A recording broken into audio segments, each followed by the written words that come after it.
నారా లోకేష్ యువగలం పాదయాత్ర ముగింపు సభలో జనసేన అధ్యక్షుడు పవన్ కళ్యాణ్ కూడా పాల్గొన్నారు. ఆయన కొన్ని కీలకమైన వ్యాఖ్యలు చేశారు. వైసీపీ వ్యతిరేక ఓటంతా ఒకే వేదిక మీదకి రావడం చాలా ఆనందంగా ఉంది అంటూ పవన్ కళ్యాణ్ మాట్లాడారు. దాంతోపాటు ఇది నారా లోకేష్ పాదయాత్ర ముగింపుకు సంబంధించిన సభ, ఇక్కడికి తాను రావడం సబబేనా అని ఆలోచించాను.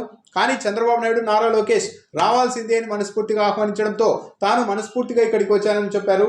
రాష్ట్ర విభజన అంటే 2019లో తెలుగుదేశం పార్టీతో పొత్తు పెట్టుకోకపోవడం పైన కూడా ఇప్పుడు పవన్ కళ్యాణ్ ఆవేదన వ్యక్తం చేశారు.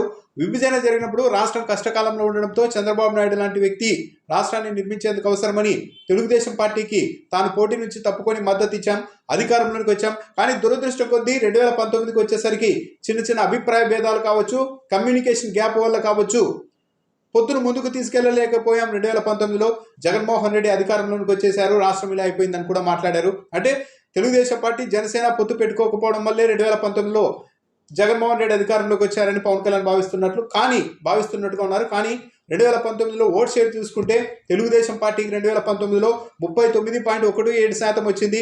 జనసేనకు 2019లో 5.53% ఓట్లు వచ్చాయి. అంటే ఈ రెండు పార్టీల ఓటింగ్ కూడినా కూడా 44.7% మాత్రమే ఉంటుంది. కానీ వైసీపీకి ఆ ఎన్నికల్లో 49.95% ఓటింగ్ వచ్చింది. అంటే ఈ రెండు పార్టీలు కలిసినా కూడా ఎక్కువ ఓటింగ్ వైసీపీకి వచ్చింది. అంటే ప్రజల మద్దతే వైసీపీకి ఉందని చెప్పాలి. దానికి తోడు 2019లో జనసేన టీడీపీ విడివిడిగా పోటీ చేయడం కూడా ఒక ఒప్పందంలో, రహస్య ఒప్పందంలో భాగమే అన్న ఆరోపణగా కూడా ఉంది. చాలా నియోజకవర్గాల్లో తెలుగుదేశం పార్టీకి ఫేవర్ చేసేలాగా జనసేన తన అభ్యర్థుల్ని ఎంపిక చేసింది. కొన్ని చోట్ల వల్లభనేని వంశీ లాంటి వాళ్ళే చెప్పారు.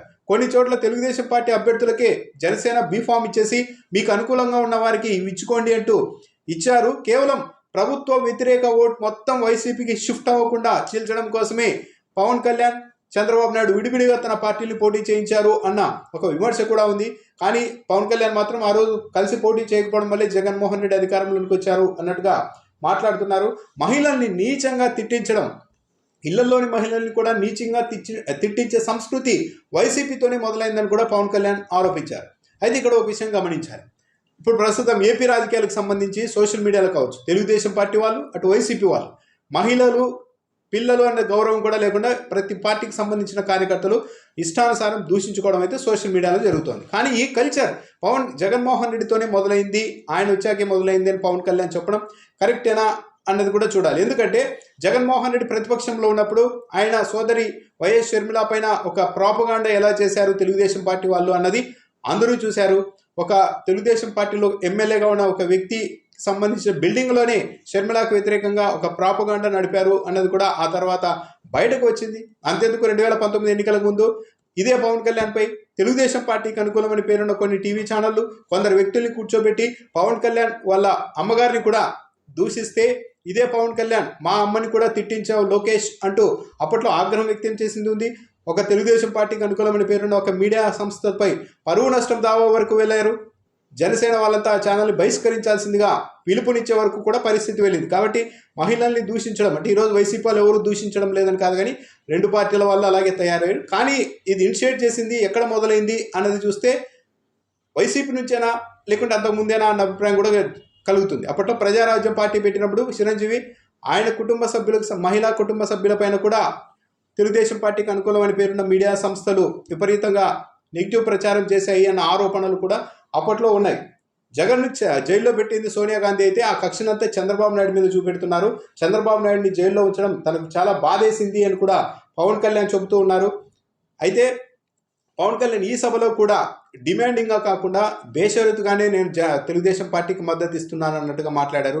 హరిరామ జోగే లాంటి వాళ్ళు 57 సీట్లు జనసేనకు కేటాయిస్తేనే ఈ పొత్తుకు అర్థం ఉంటుంది, అప్పుడే జనసేన అభిమానులు ఓట్ షిఫ్టింగ్ అనేది అటు ఇటు ఉంటుంది, జనసేన వాళ్ళు కూడా తెలుగుదేశం పార్టీ అభ్యర్థులకు ఓటు వేయగలుగుతారు, కనీసం 57 స్థానాల్లో జనసేనకు అవకాశం ఇవ్వాలని డిమాండ్ చేశారు. అయితే పవన్ కళ్యాణ్ మాత్రం అవేమీ పట్టించుకుంటున్నట్లేదు. ఆయన ముగింపు మాటలు అంటూనే కొన్ని వ్యాఖ్యలు చేశారు. మాటకు మైత్రికి చాలా కష్టాలు వస్తే ఒంటరితనం ఎలా ఉంటుందో అనుభవం ఉన్న వాడిని, టీడీపీ అధినాయకుడు కొండంత కష్టంలో ఉన్నప్పుడు నేను అర్థం చేసుకున్న వాడిని, వ్యక్తి ప్రయోజనాలు, వర్గ ప్రయోజనాలు, పార్టీ ప్రయోజనాలు అన్నింటినీ దాటి తోటి మనిషిగా చంద్రబాబు నాయుడుకు అండగా నిలబడ్డాను.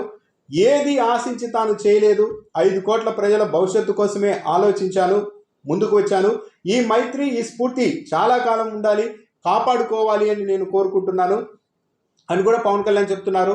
ఈ ఎన్నికల్లో తెలుగుదేశం పార్టీ జనసేన పొత్తు పెట్టుకోకపోతే ఆ తర్వాత వైసీపీ వాళ్ళను ఎదుర్కొనేందుకు తనతో సహా అందరూ కత్తి కర్ర చేత పట్టుకొని రోడ్డు మీదకి రావాల్సి ఉంటుంది. బీజేపీ పెద్దల్ని కలిసినప్పుడు కూడా ఇదే విషయాన్ని చెప్పారు. కాబట్టి తెలుగుదేశం పార్టీ బీజేపీకి సంబంధించిన ఈ మైత్రి వర్ధిల్లాలి. దీన్ని బీజేపీ అధినాయకత్వం కూడా అర్థం చేసుకొని సంపూర్ణమైన ఆశీస్సులు అందిస్తుందని తాను భావిస్తున్నాను అని కూడా పవన్ కళ్యాణ్ చెప్పారు. రాష్ట్రం నిలదొక్కునే వరకు ఈ పొత్తు కొనసాగాలి అని కూడా ఆయన ఆకాంక్షించారు.